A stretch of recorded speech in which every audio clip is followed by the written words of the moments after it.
अस्सलाम वालेकुम, मेरा नाम अनीता याकूब है और मैं क्लिनिकल साइकोलॉजिस्ट हूँ। मैं फ़लीगो पर as a clinical psychologist available हूँ।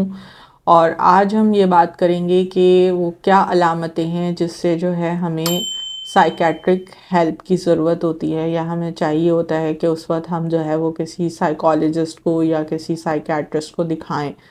बहुत से लोगों को पता ही नहीं होता क्योंकि ये इनविजिबल इलनेस होती है। किसी टेस्ट या ब्लड टेस्ट के ज़रिए भी नहीं पता चलता कि आपके साथ ये प्रॉब्लम है।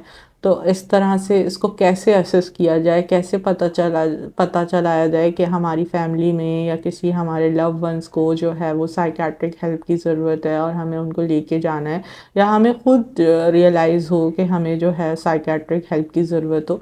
तो आज हम आपको इस सेशन में ये बताएंगे कि किस तरीके से आप असेस कर सकते हैं खुद भी कि आपके साथ जो है वो नफ्सियाती मसला है और आपको जो है वो किसी भी जो है वो नफ्सियात दान को जो है वो दिखाना है, माहिर नफ्सियात को दिखाना है।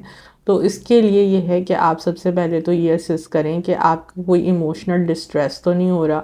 इमोशनल डिस्ट्रेस का मतलब यानी कोई आपको डिप्रेशन जैसे मायूसी, अफसरदगी या कोई एंजाइटी इशू या बेचैनी, खौफ, इस तरह की अलामतें तो नज़र नहीं आ रही। अगर ऐसा है तो आप फ़ौरन जो है वो अपने जो है वो साइकोलॉजिस्ट या साइकेट्रिस्ट से जो है वो रब्ता करें।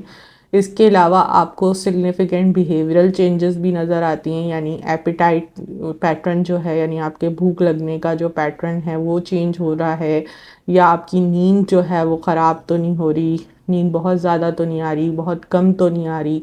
ये सारे बिहेवियर्स भी आपको चेक करने होते हैं। बाज़ दफ़ा आप लोगों को अवॉइड करने के लिए अपने आप को कमरे में बंद कर लेते हो। तो ये सारी चीज़ें देखनी बहुत ज़रूरी हैं कि आपके बिहेवियर पैटर्न में, आपके रवैये में क्या चेंजेस आ रही होती हैं। एक तो आपकी फीलिंग्स में क्या चेंजेस आ रही हैं, फिर साथ साथ आपके रवैये में क्या क्या चीज़ें चेंजेस आ रही हैं। ये ज़रूर असेस करें क्योंकि जो है इससे पता चलता है कि आप कितने ज़्यादा मेंटली जो है हेल्दी हैं। और आपको अगर कोई प्रॉब्लम है तो आप फ़ौरी जो है साइकेट्रिस्ट के पास जाइए।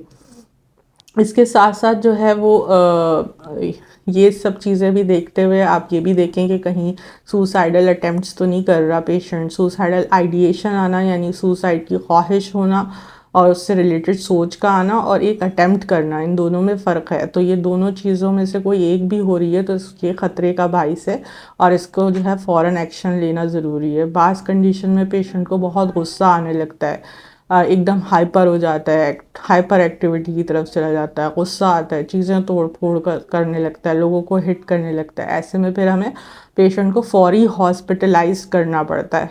ठीक है, जैसे मतलब हार्ट अटैक हो रहा होता है तो हम फ़ौरन जो है वो एम्बुलेंस को बुलाते हैं और लेके चले जाते हैं पेशेंट को।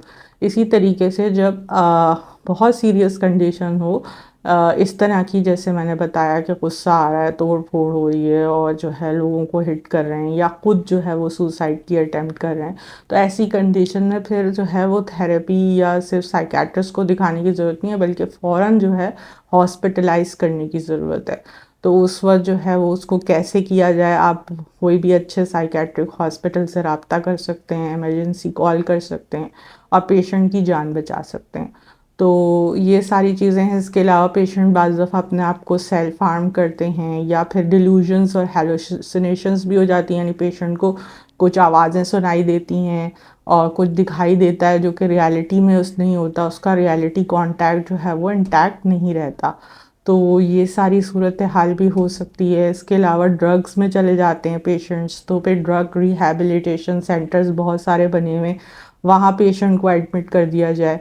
तो देर नहीं करनी बल्कि जो है सॉल्यूशन की तरफ आना है। इलाज बहुत अच्छा जो है अब मौजूद है और इसमें जो है परेशान होने की ज़रूरत नहीं है, बल्कि अच्छे से अच्छे हॉस्पिटल और अच्छे से अच्छे साइकेट्रिस्ट को अप्रोच किया जाए।